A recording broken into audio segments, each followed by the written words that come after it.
indicative of the direction that the character is going. You know, a lot more Alpha Blade, a lot more of that command grab, and just mixing up the timing at which you weave those things in, coupled with, you know, Rekka if your opponent starts hitting too many buttons. Yeah. RNGG, of course, has been making a showing every event for the past month or so. And he's been leveling up every single time. This man has the best air control in the game. It's a no-fly zone against this player. You know? He's going to 5K every jump in he gets the opportunity to do. Yep. And he is just an incredibly smart player. He's great at adapting. So I'm looking forward to seeing how this turns out. What a great backdash to respond to the command grab. And it's going to spell disaster for Starks. RNGG with a great pickup there. All right. We'll see the adaptation here. Oh. Okay. Both these guys going back and forth. Playing patient. Starks struggling to get out that Alpha Blade. You know, RNGG punishing it pretty much every time with the 2K. Yeah, and I like the RNGG's play right here. He's waiting on the dash-ins because he knows that's how Chipp's going to approach him. He's stuffing it out with that 2K. Yeah. Well, and I appreciate that he's going in with the expectation that the gap string is going to come first, because that's the strongest mix-up for Chipp right now, like I mentioned before. That said, this time going to get a solid pickup here. RNGG doing a great job of catching Starks off guard on his wake-ups, forcing him to guess between the command grab and the Alpha Blade. Yeah. But a big pickup here. That mix-up is so strong, but also soul damage. Yeah, I mean, it's hard, right? Yeah. Because Starks is doing a great job of opening up RNGG, but it's just little hits, right? You can't follow up off of Alpha Blade if you don't have the meter. Yeah. And all it takes is one good punch from Soul for RNGG to finish out the round. It was rough because he was doing it. He was doing his thing. He was hitting his hits, but you know. That's the Chipp life. That's the Chipp life. All right, here we go. Round 2. Or game 2. Woo. All right, Volcanic Viper coming through here. Okay.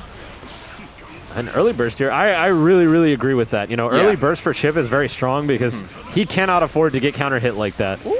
That said, a big punish on the grounded Alpha Blade. Yeah, once Chipp does Alpha Blade and it leaves him grounded like that, there's a really long period of time where he cannot react. And I'm feeling like Starks is struggling just a little bit because he's trying to find his approach, and it's getting stuffed out a little bit, so he gets a little timid, I feel. Yeah, once he's able to get on RNGG's blocks, he's doing a lot of magic, but until that happens, he almost looks a little skittish. Yeah, for sure. This is lifeline here. Let's see what he does with it. All right, Alpha Blade to push himself on in. Another Alpha Blade, fires back with another. Oh, this is making me very nervous. That said, a big pickup off of the Rekka. Sets up for another Alpha Blade. Okay. Soul running a little bit low on life. Yep, but all it takes is a few good hits. Excellent shimmy from Starks, though. Very nice. That's it. Gets caught going for the Alpha Blade on Wake Up yet again. Or on RNGG's Wake Up, I mean. Yeah. Oh, Alpha Blade out of the corner. Not quite going to work out for him. RNGG ready below. Oh. Okay. The burst whiff, but the pickup.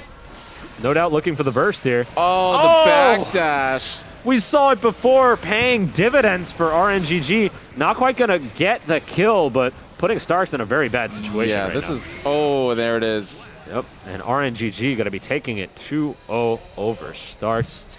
Oh, Starks did his best, you know. Yeah, he did a good job. He did really well playing neutral and, you know, trying not to make it easy for RNGG, and I think he did that pretty well. Yeah, I think one of the big, I think this showcased, you know, I mentioned before that Starks had a very unique style when it came to mix-ups, and while it is very, very strong, we've seen it in a lot of sets, especially on, you know, other streams.